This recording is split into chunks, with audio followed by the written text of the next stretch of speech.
Oke, assalamualaikum warahmatullahi wabarakatuh. Waalaikumsalam. Selamat pagi semuanya. Pagi Bu. Ayo semangat dong. Selamat pagi semuanya. Pagi. Ya.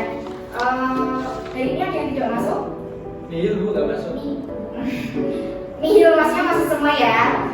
Oke, sebelum kita memulai pelajaran pada hari ini, mari kita berdoa sesuai dengan kepercayaan masing-masing. Berdoa. Baik, berdoa selesai. Tahu hari ini kita mempelajari apa? Belum tahu. Belum tahu. Hari ini kita akan mempelajari teks berita berupa ranah kognitif membaca. Itu ya. Sebelum memulai pembelajaran, kemarin kita sudah mempelajari teks apa? Teks deskripsi, ya benar, teks deskripsi ya. Baik, sebelumnya kita mempelajari teks berita sudah terlihat? Sudah. Hari ini kita mau menggunakan media audiovisual ya, seperti itu. Sebelum kita memulai, ada yang tahu apa itu teks berita? Apa itu teks berita? Ya, informasi tentang kejadian atau peristiwa. ya betul. Yang lain, Mbak Mega? Teks yang isinya itu informasi aktual dan lokal. Iya betul. Mbak Martina?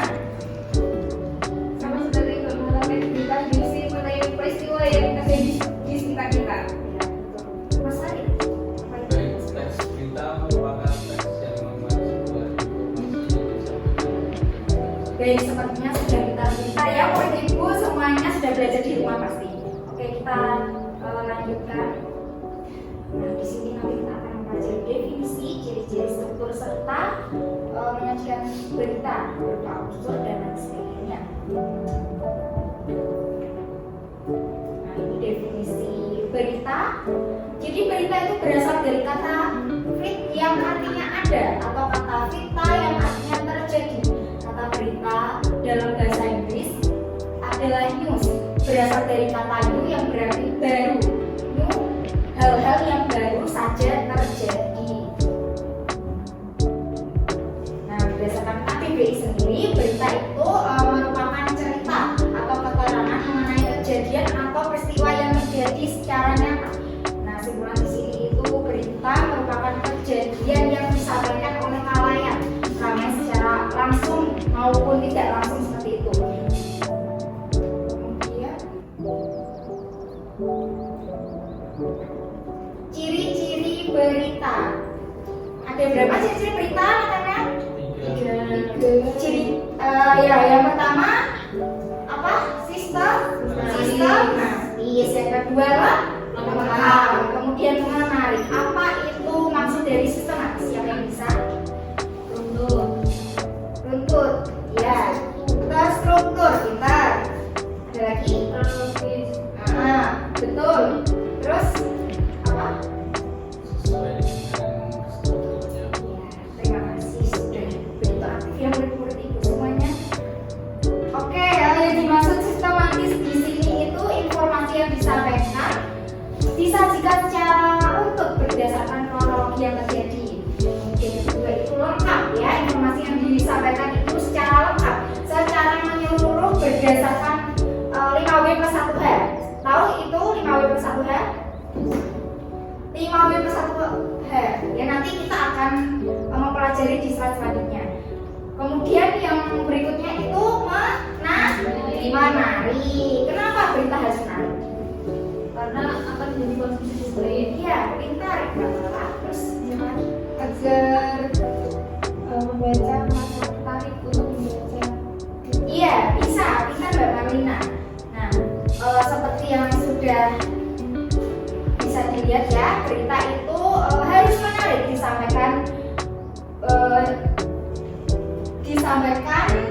secara menarik agar masyarakat itu mempunyai rasa ingin tahu terhadap berita tersebut. Selanjutnya itu ini juga termasuk dari ciri-ciri berita bersifat akurat dan seimbang. Kenapa harus akurat? Nah, di sini informasi yang menyediakan sumber-sumber yang nyata ya.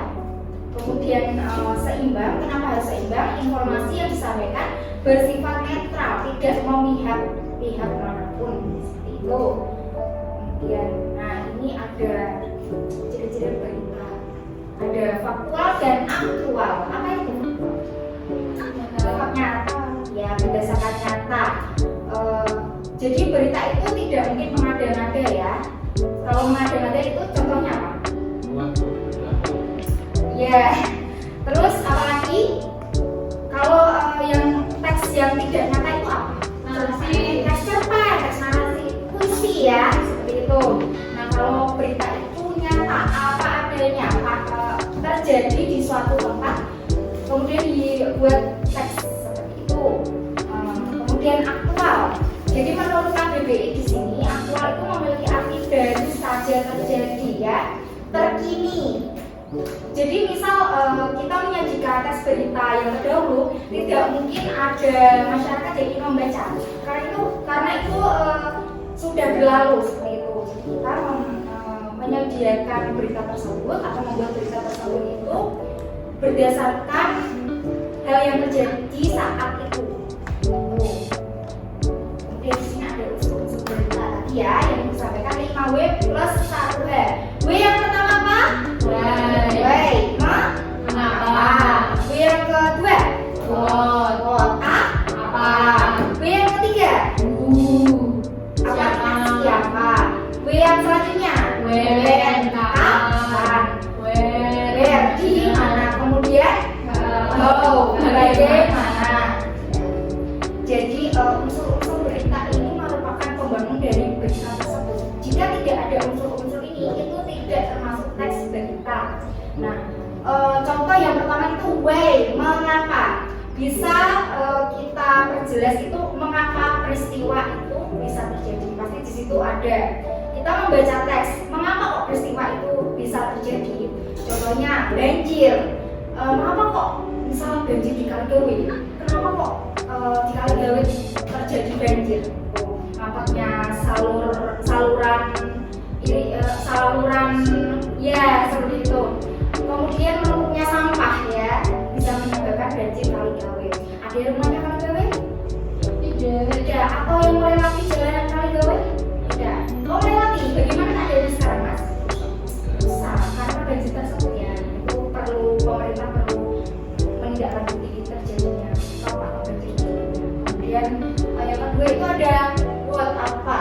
Ya, apa di sini itu pertanyaannya apa?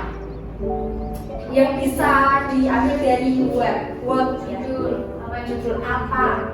Ya, betul. Apa judul dalam tes berita tersebut ya? Nah, selanjutnya itu siapa itu orang yang ada dalam peristiwa tersebut, entah itu masyarakat atau jika teks tersebut tentang pembunuhan ya berarti apa, siapa yang terkait kalau pembunuhan, pihak pelaku, pihak berwajib, polisi dan lain sebagainya.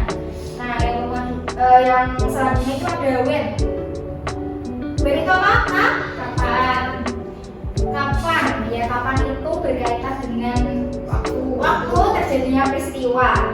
Bisa di dalam teks itu kadang tersirat, kadang tersurat. Misal kalau yang tersurat itu disebutkan tanggalnya, tahunnya atau hari. Kalau tersurat itu pagi seperti itu ya. Kita harus membaca, kemudian kita nanti akan tahu kapan peristiwa itu terjadi. Kemudian where, di mana. Pasti tidak mungkin suatu peristiwa itu tidak tahu tempatnya di mana, ya. Itu ada yang pernah baca berita sebelumnya? Berita. Coba Mbak Mama dulu, berita apa? Berita kemacetan.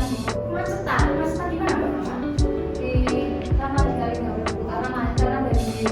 Iya, karena banjir tadi kemudian mengakibatkan macet seperti itu ya Mbak Mama. Kemudian Mbak Mika, bunuh diri. Gimana Mbak Mika? Di Kartun ya? Iya. Itu kira-kira siapa yang bunuh diri Mbak? Mahasiswa UNES. Mahasiswa UNES ya? Oh yang kemarin lagi gonjolnya ya? Itu sangat disayangkan kecil ya anak-anak, kalau ada masalah sebaiknya diomongin kepada orang tua atau yang kalian percaya ya. Tidak boleh bunuh diri, itu dilarang ya. Kemudian selanjutnya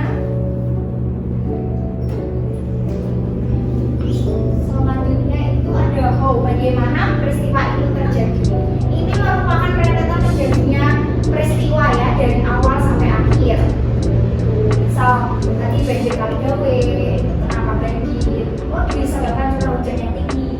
Kemudian kok banjir ya, karena sampah yang menumpuk seperti itu, saluran yang kurang yang tersumbat. Terus penanggulangannya seperti apa? Biar mana yang terlibat seperti itu. Ya. Dari video yang ditanyakan, apa ada pertanyaan sampai sini? Belum. Oke, belum ya. Kemudian ini ibu punya lembar jawab. Ibu bagikan ya, tapi mau kelompokan apa individu? Kelompokkan saja ya, biar cepat. Ya. Oke, di sini ibu membagi menjadi 6 kelompok. Untuk memudahkan saat presentasi, ibu bagi nama-nama kelompoknya ya. Jadi kelompok 1 itu kita panggil dengan nama Lawang Sewu ya. Kemudian kelompok 2 itu Gedung Marabunta. Kelompok 3 Taman Sri Gunting. Kemudian kelompok 4 Kota Lama. Kelompok 6 Gedung Songo. Kenapa? Ada yang mau bertanya nggak? Kenapa kok harus dinamain kelompok ini? Karena ini merupakan sejarah yang ada di Semarang ya, yang patut kita lestarikan. Kita harus tahu nama-nama sejarah yang ada di Semarang atau di tempat tinggal kita. Ibu bagikan sekarang ya.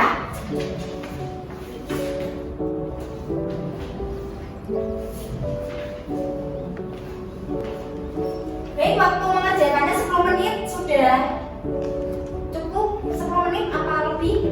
10 menit saja ya. Ya Bu. Di LKPD itu sudah ada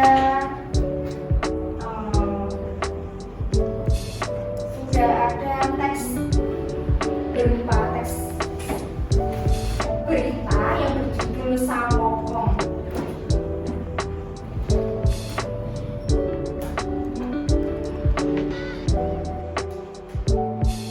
Baik, sudah mengerjakan semuanya. Sudah Bu.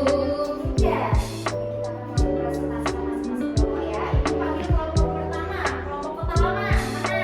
Saya Kelompok Kota Lama, iya. Bagian pertama itu ada unsur apa? Judul berita. Coba diskusi dari kelompok Kota Lama. Apa itu isinya? baik judul berita itu ada konten Sampokong, harga tiket, jam operasional dan sejarahnya. Ya, betul.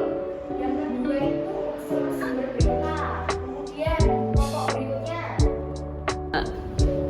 Baik, kelompok berikutnya kelompok Gedung Marabunta. Angkat tangan. Gedung Marabunta, angkat tangan. Baik, nggak kalah ya mewakili kelompoknya. Unsur yang kedua itu apa? Sumber Berita berita. Apa hasil diskusinya? kita lihatnya artikel Detik Jateng.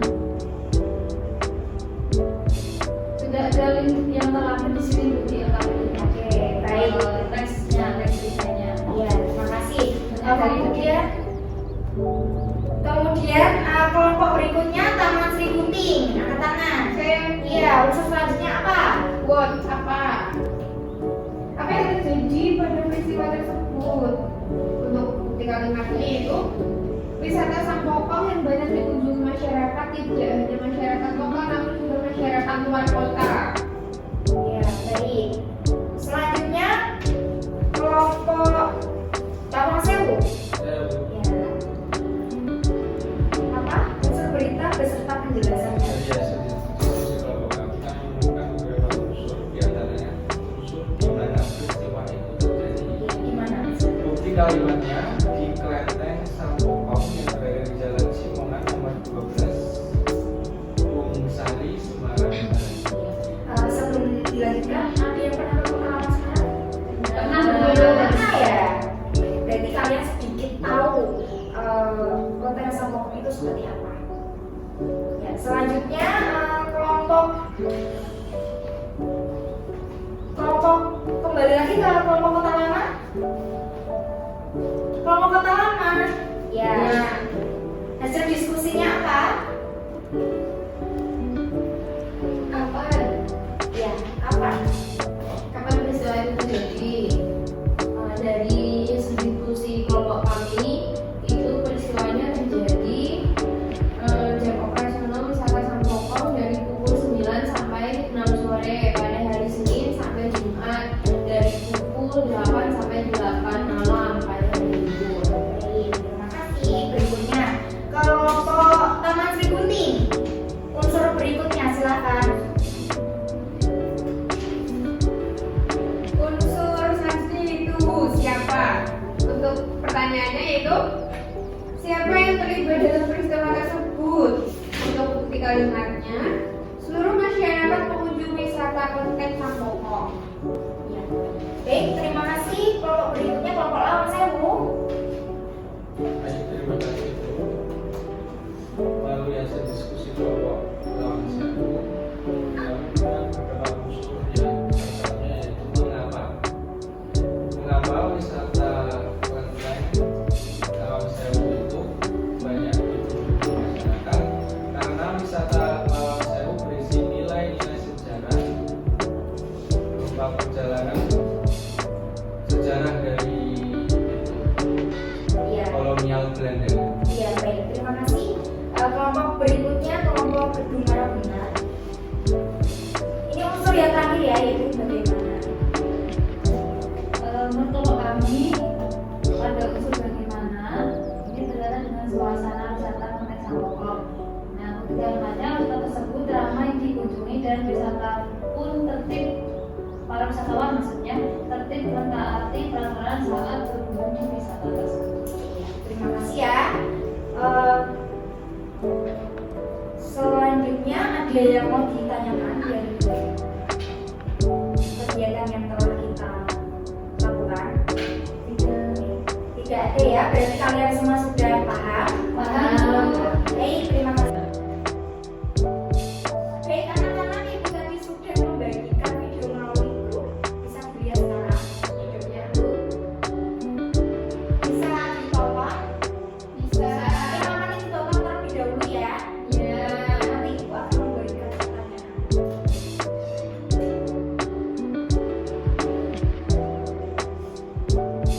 Baik, sudah ditonton? Ya. Video tersebut itu isinya tentang apa? Kota lama. Kota Lama Semarang ya. Gimana sih suasana di wisata Kota Lama tersebut? Ramai bu, ramai pengunjung. Ramai pengunjung ya. Kalau di Kota Lama itu kalian melihat apa saja? Gereja, terus apa lagi? Bangunan bersejarah. Terus apa lagi? Taman, coffee shop seperti itu ya. Iya, boleh bisa. Malam minggu itu yang pas lagi di Batu. Oh iya, betul. Itu tapi tidak setiap hari ya. Dia tertentu sepertinya. Baik, terima kasih sudah mengikuti pembelajaran ibu ya. Sampai sini ada yang mau ditanyakan? Belum. Belum. Baik, tadi kita sudah mempelajari apa saja? Tentang tes berita. Tes berita itu memiliki beberapa unsur. Unsur apa tadi? Adik Simba. Kapan, badai, mana, siapa. Lalu sifat berita itu apa? Apa saja? Faktual. Terus apa lagi? Sistematis, lengkap. Baik, di sini ibu dapat menyimpulkan jika kalian semua sudah memahami pelajaran ibu, kemudian pada pertemuan selanjutnya ibu memberikan tugas ya, tapi tugasnya di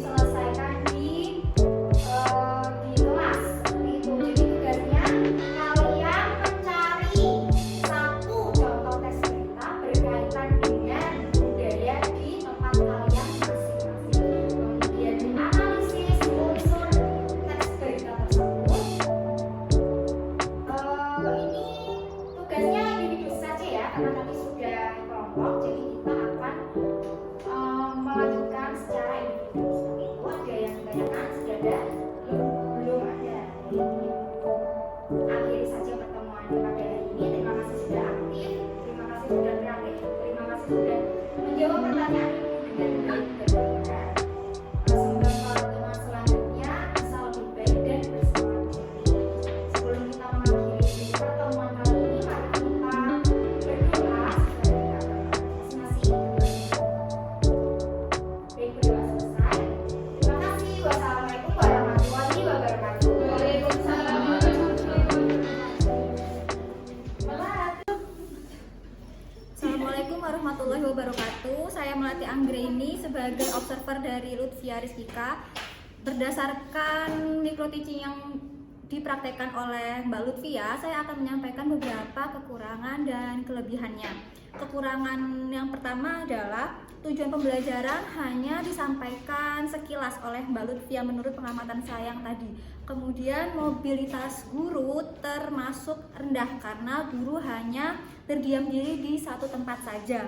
Kemudian kelebihannya yang saya garis bawahi adalah artikulasi dan penyampaian disampaikan Mbak Lutfia sudah jelas. Kemudian guru sudah memberikan apresiasi kepada peserta didik yang bisa menjawab, dan apresiasi itu berupa pujian. Kemudian culturally responsive teaching sudah terlihat dalam contoh berita yang disampaikan dan juga penamaan kelompok. Dan yang terakhir, kelebihannya pembelajaran sudah berpusat pada peserta didik. Seperti itu yang dapat saya sampaikan. Terima kasih. Wassalamualaikum warahmatullahi wabarakatuh.